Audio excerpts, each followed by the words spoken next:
Get out! Oh, pretty, please!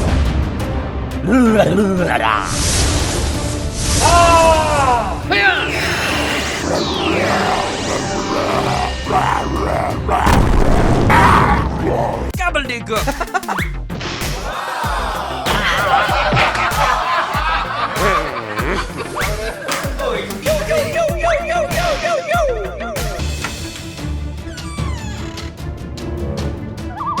Come on!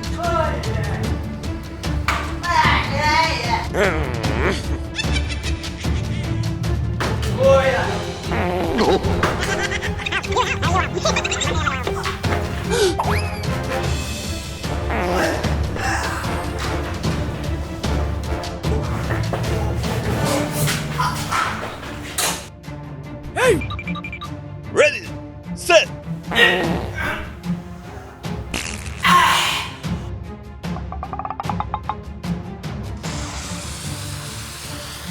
Oh, man!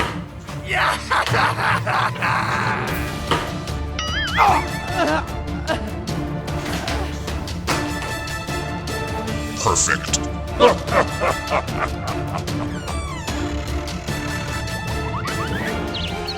Good.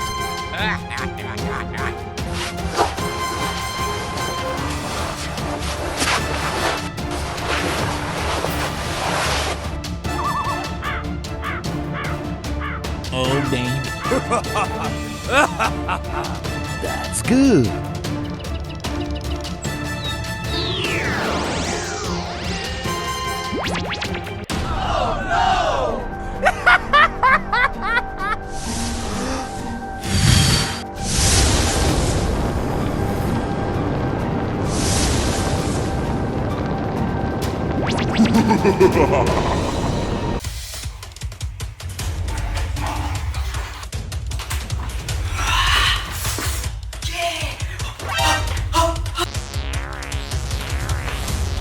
Oh, no!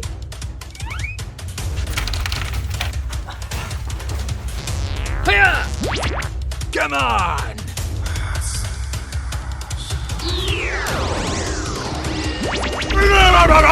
Okay.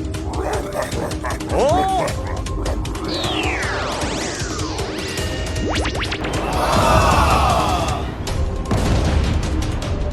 Hey, you!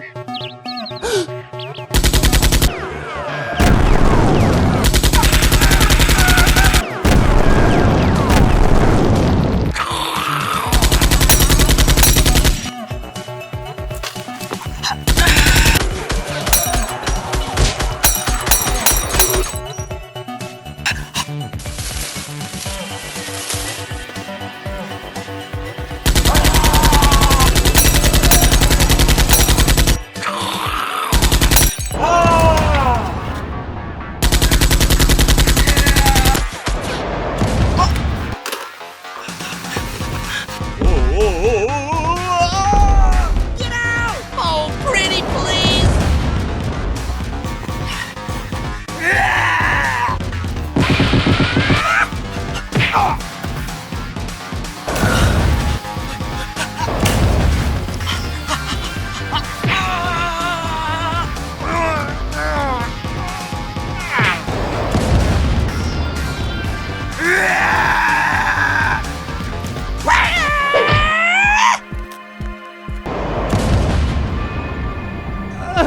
Hey, you!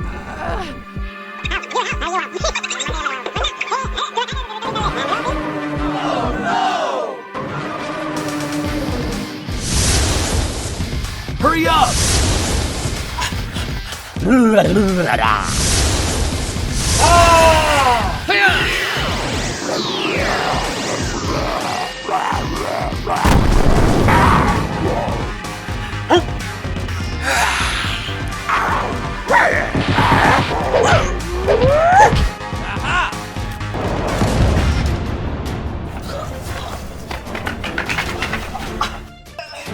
Spiderman, you get it! Get out!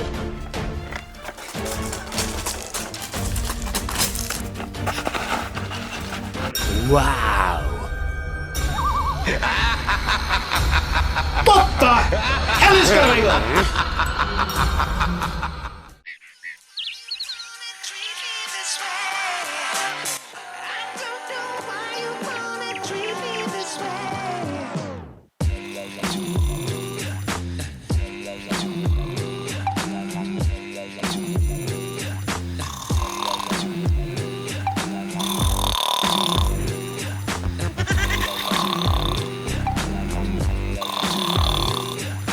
Nhìn đỏ ơi! Nhìn đỏ! Nhìn đỏ ơi!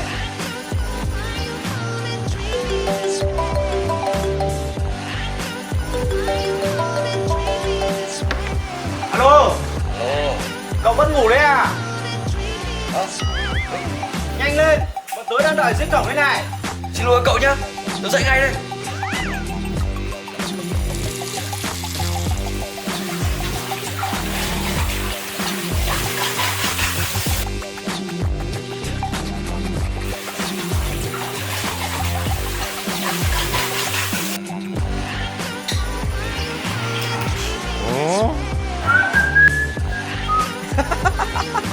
Good.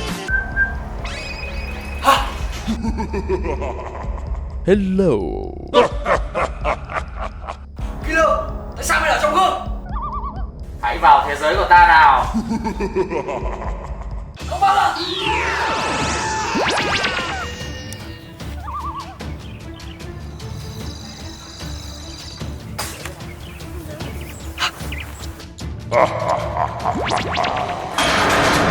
Thả ra Killer. Hai đứa chúng mày ở đây canh chừng nó cho tao. Hai đứa chúng mày thả tao ra. Come on. Ngồi mẹ. Gọi là lâu thế nào? Không biết nữa, sao đợi má cũng đi ra nhỉ?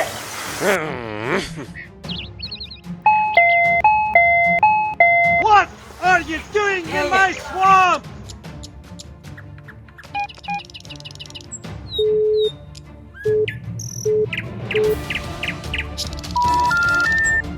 Không nghe máy.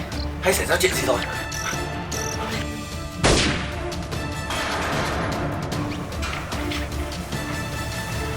Nhìn đỏ.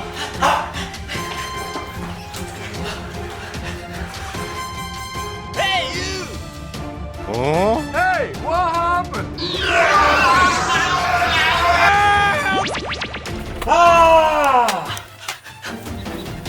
Đây là thế giới nào vậy hả Nhiệt Xanh? Có lẽ đây là thế giới trong gương. Vậy thì Nhiệt Đỏ chắc chắn là thế giới này rồi.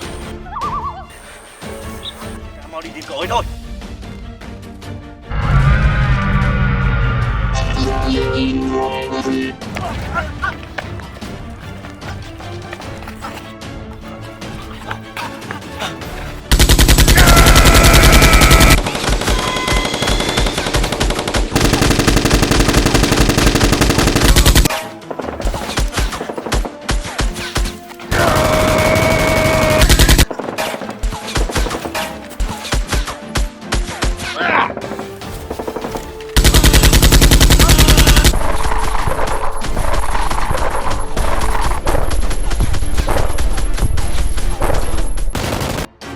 Cảnh sát!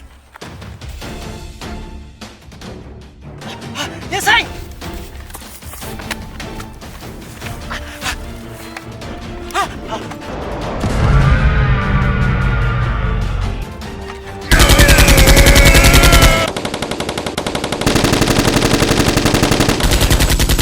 Cầm lấy!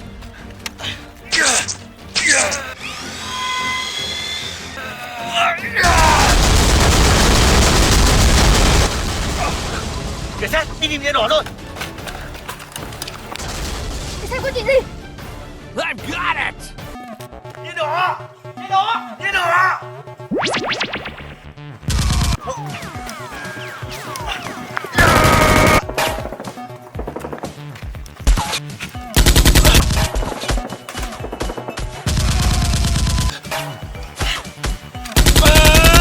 Mày đang trong thế giới này nghe tao? Không thoát được đâu.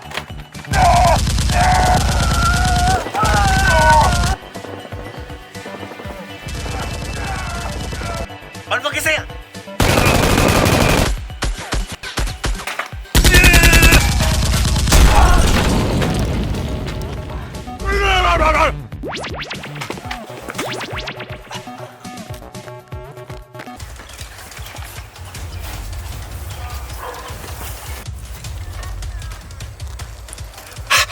Nhiên đỏ. Nhện xanh, cảnh sát, chúng tôi. Killer.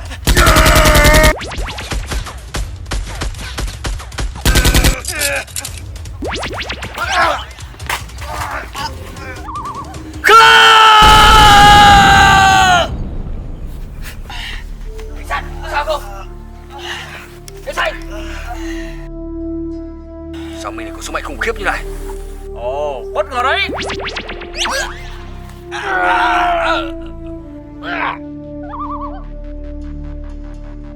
Chúng mày sẽ vĩnh viễn bị nhốt ở thế giới của tao.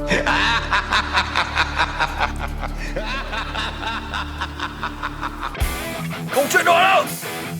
Vẫn còn ngoan cố à? Thằng nhện đỏ vô dụng. Vậy để tao cho mày biết.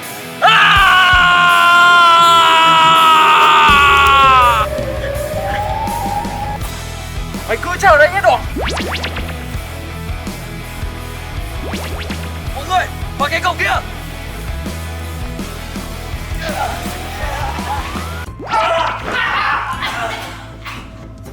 Killer, thật lắm chiêu trò.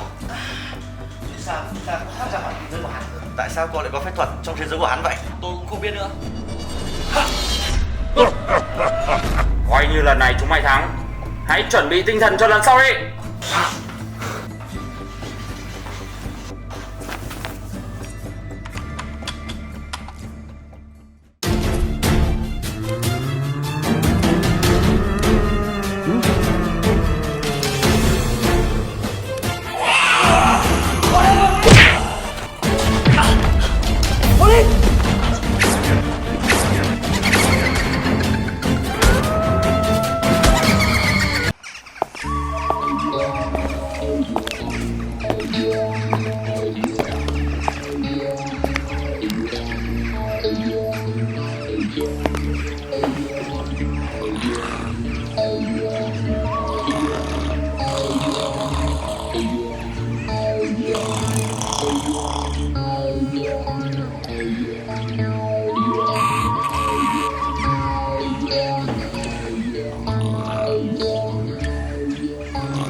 Good morning, dear.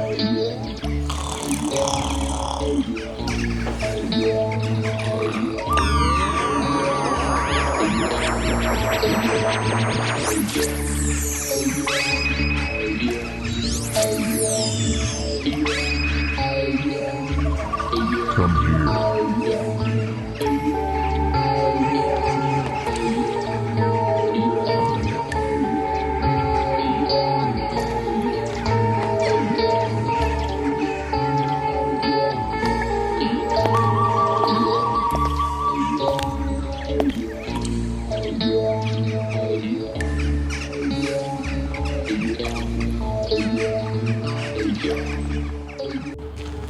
What's the matter with you? Hello? Hello?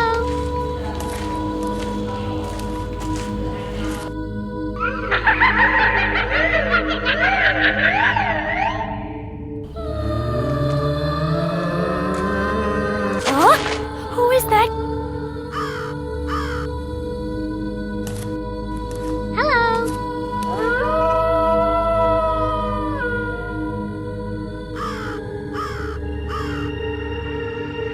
What's the matter with you?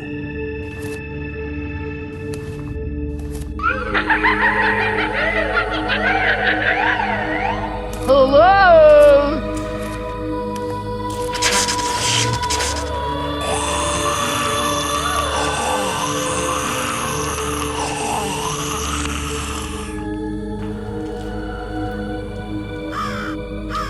Hello?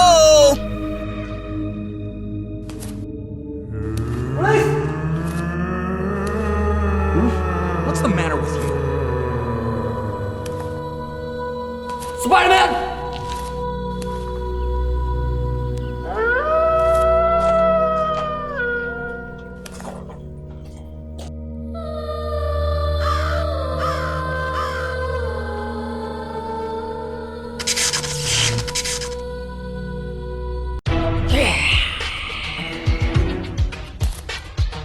Hey!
Vừa xảy ra chuyện gì vậy?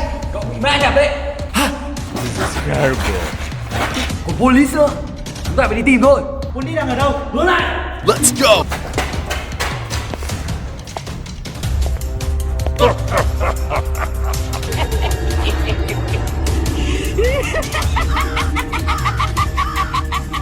Police!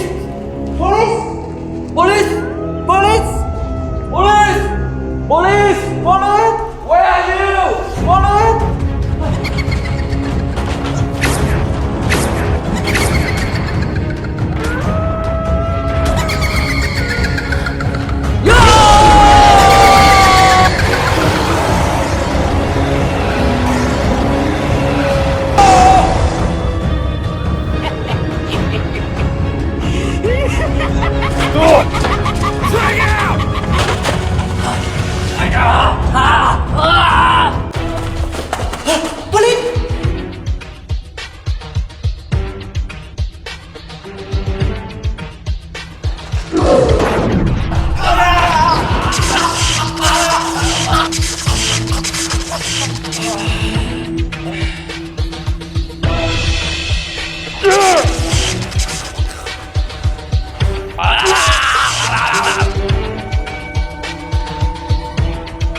Goodbye.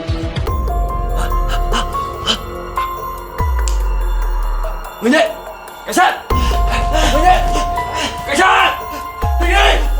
Người nhện! Hulk, tôi vừa gặp ác mộng. Tôi cũng vậy. Trong giấc mộng tôi gặp tên Captain. Tôi cũng vậy. Chắc chắn sắp có chuyện xảy ra rồi. Bây giờ chúng ta phải hết sức cẩn thận. Được.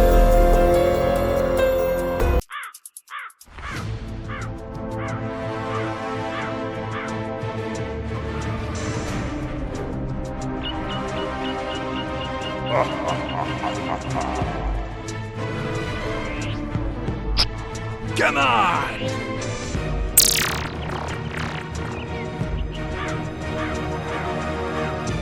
Tội phạm ở đây là giảm rất nhiều rồi các cậu ạ. Chúng mình có nhiều thời gian giải trí này. Hey you!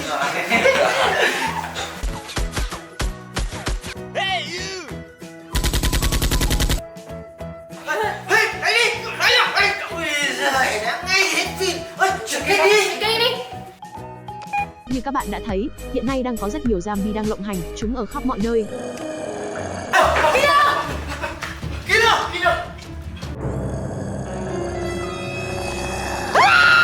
Oh my god! Chúng nó lại phá tôi rồi! Không rồi, chúng ta phải đến hiện trường thôi.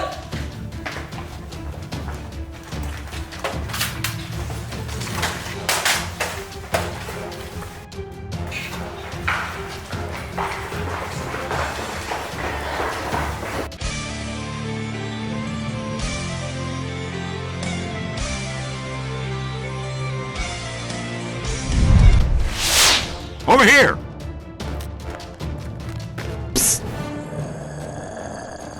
Chúng ta đến muộn rồi, chúng ta tạo quá nhiều zombie. Chưa muộn đâu. Chúng ta vẫn còn cơ hội đấy. Cầm súng chiến đấu thôi.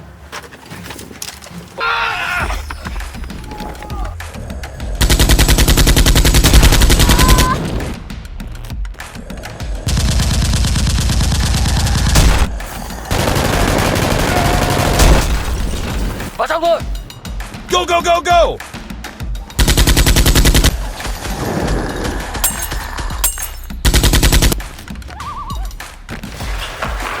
Người đen, cảnh sát, hướng lại, lên cao, theo tôi.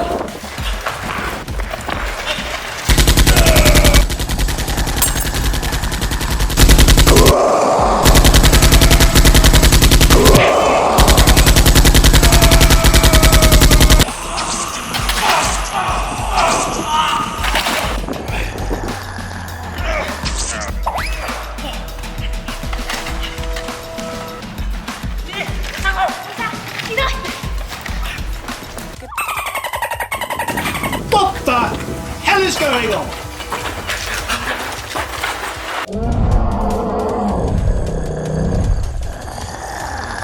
Nhân đó, kia chính là con quái vật ở trong tivi. Chúng ta phải hạ được con này.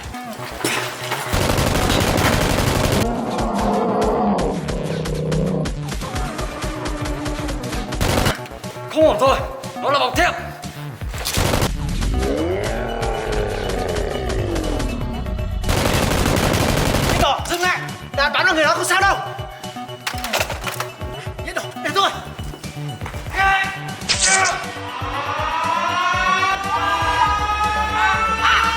Tiến cao.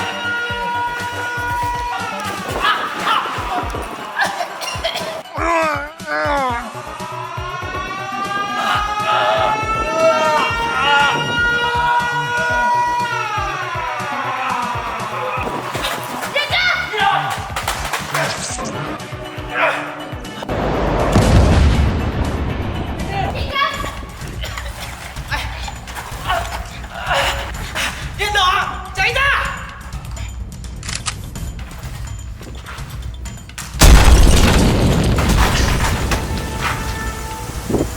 Cái đồ, lại.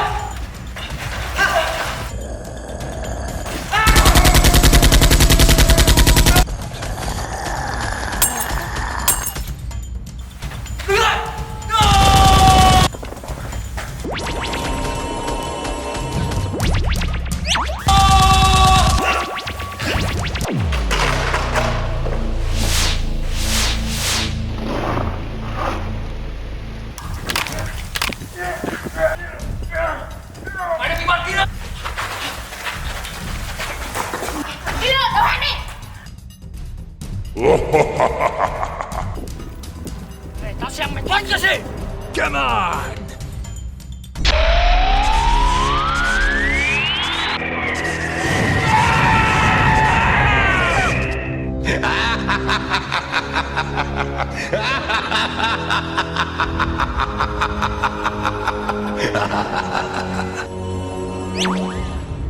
I'm gonna pump you full of lead.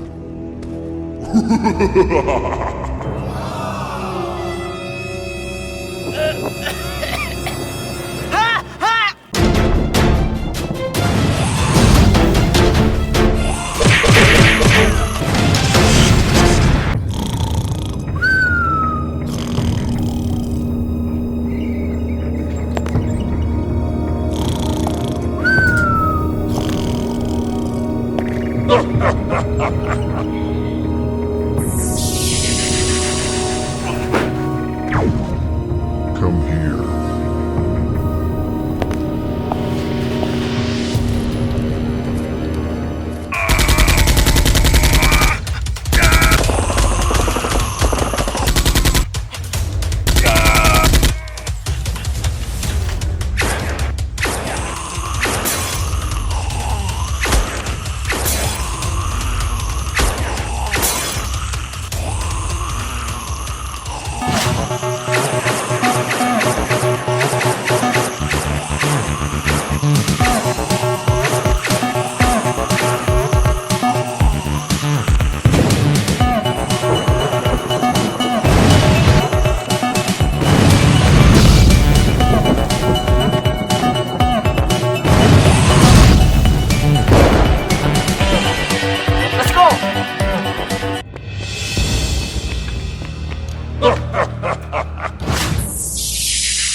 Hey! What's the matter with you? What's that? Oh! Oh my God!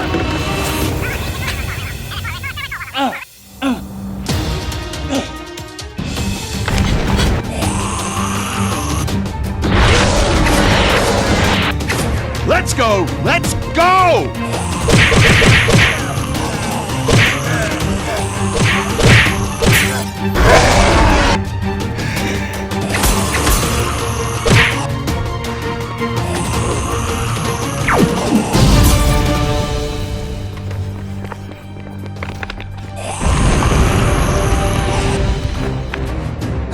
Oh no!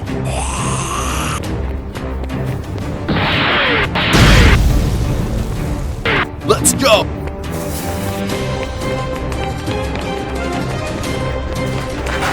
Oh my God, it's Freeman!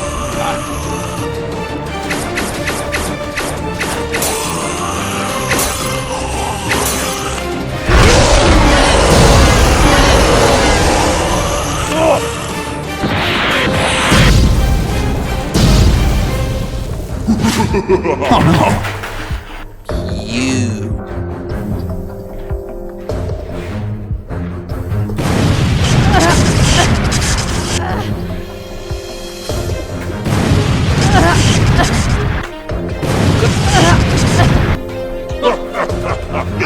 Hit the gut. Ah! Hey, you!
Good. Thời tiết hôm nay đẹp thế nhỉ, chị đen nhỉ? Có đẹp không?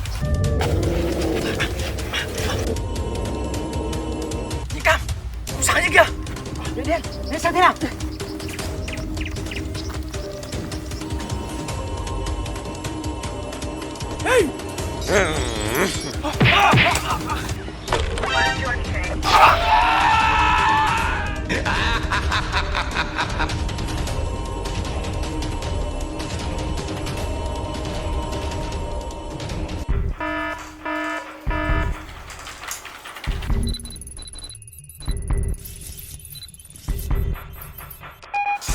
Alo, nhiệt điện.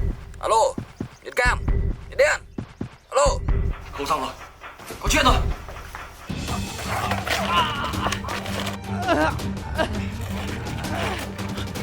Mày đang ở đâu thế này? Tôi không biết nữa. Giúp mình đi.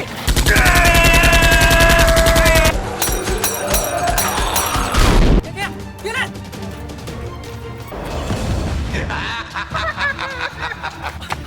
Kia nữa, kia nữa.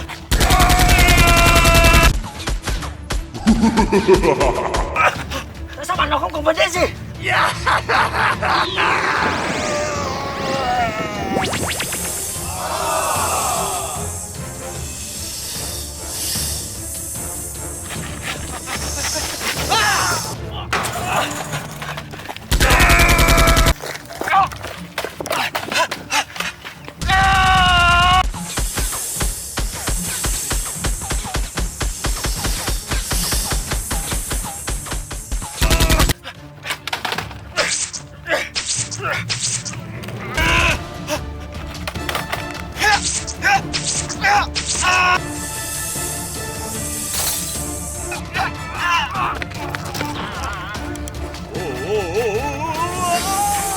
Hey, you!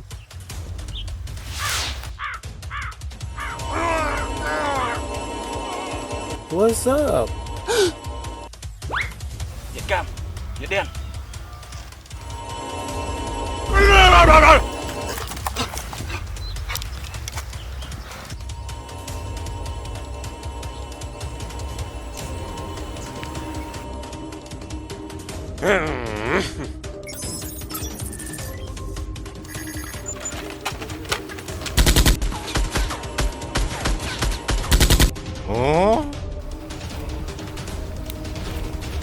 Tại sao không bắn nó vào trong nhỉ? Ồ!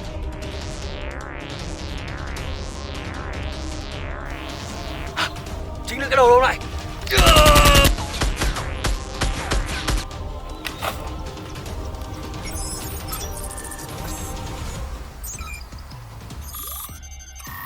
Nhiệt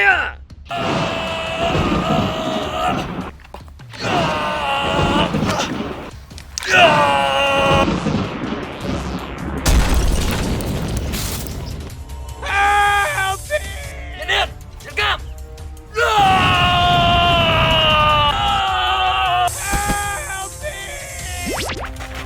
Ôi, thế nào rồi?